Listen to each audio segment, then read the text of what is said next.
sincerament que ens cal donar visibilitat a referents dones en el món de la tecnologia i la ciència. Dies com avui ens preguntem sempre per què no hi ha més nenes que s'interessen per saber què passa en el fons del mar, per què no hi ha més nenes que s'interessin perquè hi ha problemes en la Terra, per què no volen ser físiques per estudiar els problemes del canvi climàtic. En dies com avui ens preguntem, després de passar una pandèmia, per què les nenes no s'interessen en trobar nous tractaments de tractament del càncer o dels virus o de les bactèries. O dies com avui ens preguntem per què no hi ha més nenes en un món que vivim de pantalles que els interessi programar o influir en el que passa darrere una pantalla. Per què no volen ser programadores informàtiques? Doncs bé, tenim referents reals. Jo vull parlar de la Emma Cebrián Pujol, és biòloga marina i el seu dia a dia és treballar al fons del mar.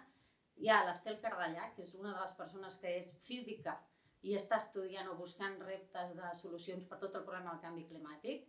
Hi ha persones molt a prop, la Neus Martínez, per exemple, és una persona de recerca de la Fundació IMIM, que treballa cada dia en buscar nous tractaments per la malaltia del càncer.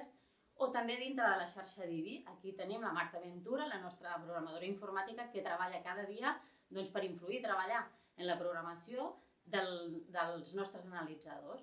Llavors, des d'aquí animo a aquestes persones, o com el vídeo d'avui, que ajudin a donar visibilitat a aquestes persones que són reals. I per què no, animo també a la indústria cinematogràfica a crear referents ficticis, de ficció, perquè aquestes nenes s'emmirallin i vulguin fer realitat els seus somnis i aquesta inquietud científica i tecnològica.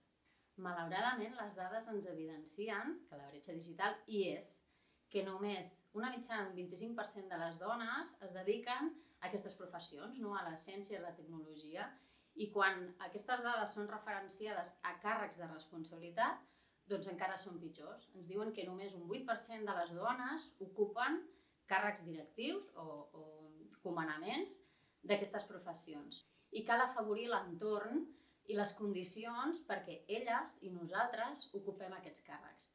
L'administració ha de buscar una manera formal i planera de que nosaltres ocupem aquests llocs. Moltes vegades les dones que es dediquen a la ciència i a la tecnologia han d'accedir a beques o s'han de formar a l'estranger en moments de la vida que potser coincideixen amb la maternitat. Això dificulta moltes vegades poder accedir a aquestes cadires.